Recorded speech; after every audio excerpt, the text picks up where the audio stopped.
ിലേക്ക് സ്വാഗതം. ഈ വീഡിയോയിൽ ശരിക്കും ഞങ്ങൾ 1.5 വർഷം കൂടി ഞാനും ആൻറ്റും 1.5 വർഷം കൂടി നാട്ടിൽ പോകുന്നു. പ്ലസിന് ഇപ്പോൾ ഒരു ജനുവരിയിൽ പോയിട്ട് വന്നതേ ഉള്ളൂ. അപ്പം ഞങ്ങൾക്ക് രണ്ടിനും അവന് നാട് മിസ് ചെയ്തോന്നും എനിക്കറിയത്തില്ല. അവൻ ഇതിന് മുന്നേ നാട്ടിൽ പോയപ്പോൾ 2 വയസ്സേ ഉള്ളൂ. അപ്പോൾ ചെറുതല്ലേ, അപ്പോൾ നാടൊന്നും അങ്ങനെ ഓർമ്മയിലൊന്നും കാണില്ല. പിന്നെ ഇപ്പം വീഡിയോ കോളിലൊക്കെ എല്ലാവരെയും കാണാൻ പറ്റുന്നതുകൊണ്ട് അങ്ങനത്തെ അവന് ആൾക്കാരെയൊക്കെ അറിയാം.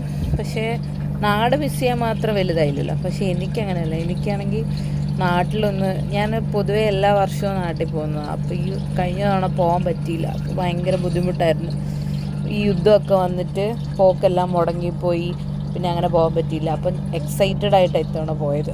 എക്സൈറ്റഡ് ആയിട്ട് പോയിട്ട് എനിക്ക് എപ്പോഴും പണിയിടുന്നത്. പക്ഷേ ഇത്തവണ ഞാൻ എക്സൈറ്റ്മെൻറ്റ് അത് പ്രിക്കോഷനൊന്നും എടുക്കാൻ മറന്നുപോയി.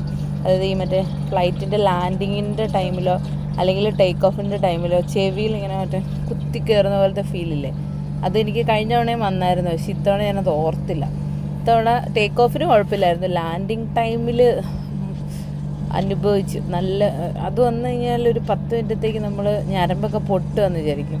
ശരിക്കും എന്തെങ്കിലും ഹെഡ്സെറ്റ് എന്തെങ്കിലും വെച്ചാൽ മതിയായിരുന്നു. അത് ശ്രദ്ധിച്ചില്ല. അങ്ങനെ ഫ്ലൈറ്റ്